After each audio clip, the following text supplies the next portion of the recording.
Saudara-saudara sekalian, metodologi Lean Startup banyak dipilih karena memberikan sejumlah manfaat bagi perusahaan startup. Apakah manfaat-manfaat yang mendominasinya?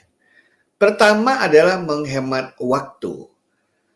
Menghemat waktu dalam arti kata, mulai dari pengembangan produk dan produk itu dipakai oleh customer tidak membutuhkan waktu yang panjang. Nah, tentu saja hemat waktu ini akan berdampak juga pada hemat dari pemanfaatan sumber daya. Karena time is money. Dengan semakin mempercepat siklus dari pengembangan produk, maka kita banyak akan men-save atau menghemat biaya. Yang kedua adalah prioritize resources.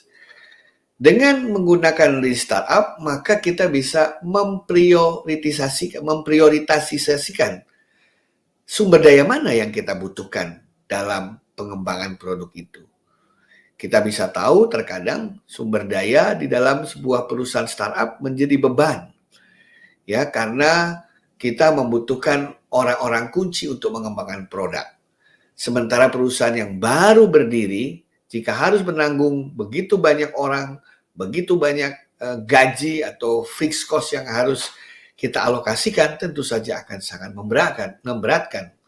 Tapi dengan Lean Startup, maka kita bisa melakukan prioritas terhadap sumber daya apa saja yang sementara ini kita butuhkan. Jadi bersifat scalable. Yang ketiga adalah dalam hal risiko. Dengan Lean Startup, kita bisa melakukan mitigasi risiko dengan baik. Kita mengurangi probabilitas produk tersebut tidak diterima pasar. Kita mengurangi probabilitas produk yang diciptakan sia-sia atau produk yang diciptakan tidak sesuai dengan harapan pelanggan atau target market kita. Di samping itu, Lean Startup juga memberikan keuntungan atau manfaat berupa adanya pendekatan yang sistematis dalam bekerja.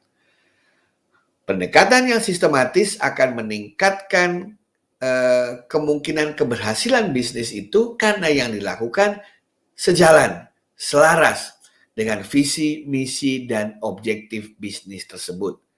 Seringkali kita mengenal kata alignment, yaitu keselarasan antara produk yang dikembangkan dengan visi dan misi dari perusahaan yang mengembangkannya.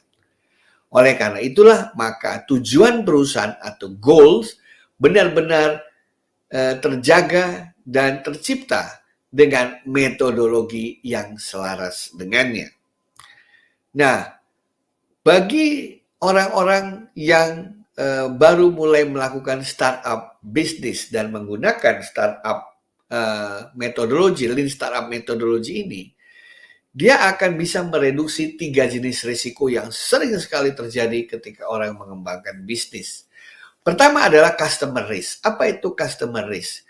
Customer risk adalah terkait dengan ekspektasi customer terhadap produk yang kita ciptakan. Ya, kita tahu bahwa customer memiliki cycles ya.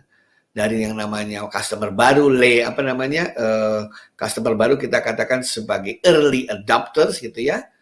Kemudian customer yang sudah mature ya dan lain sebagainya.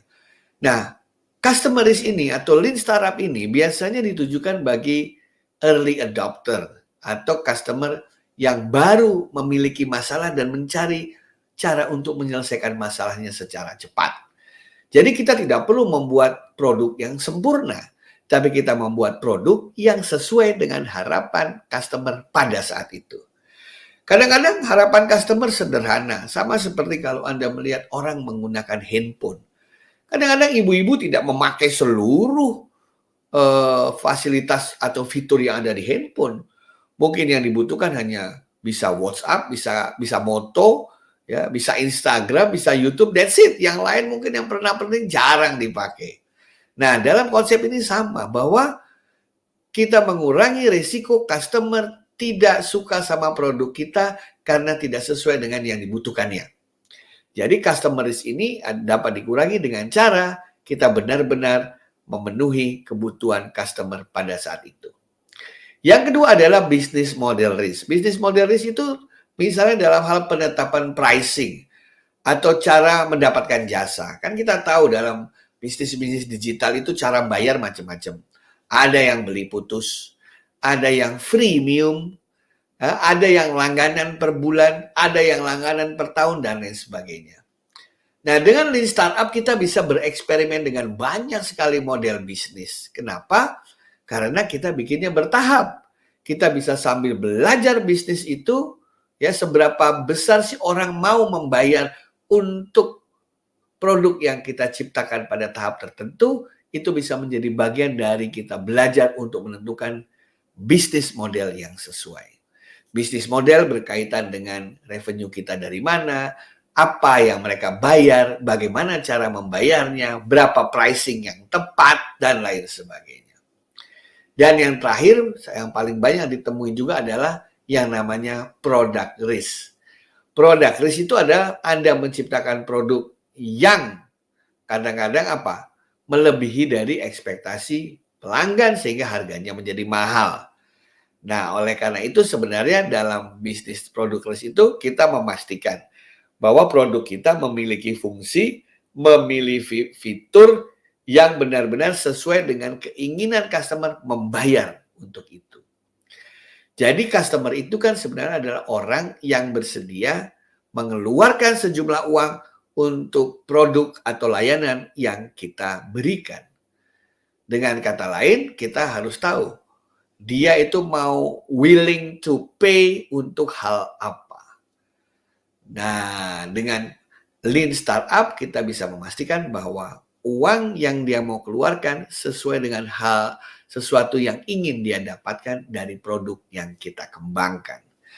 Itulah sejumlah manfaat yang ditawarkan oleh Lean Startup Methodology bagi mereka, terutama para startup bisnis yang ingin memulai bisnis atau mengembangkan usahanya. Sekian dan terima kasih.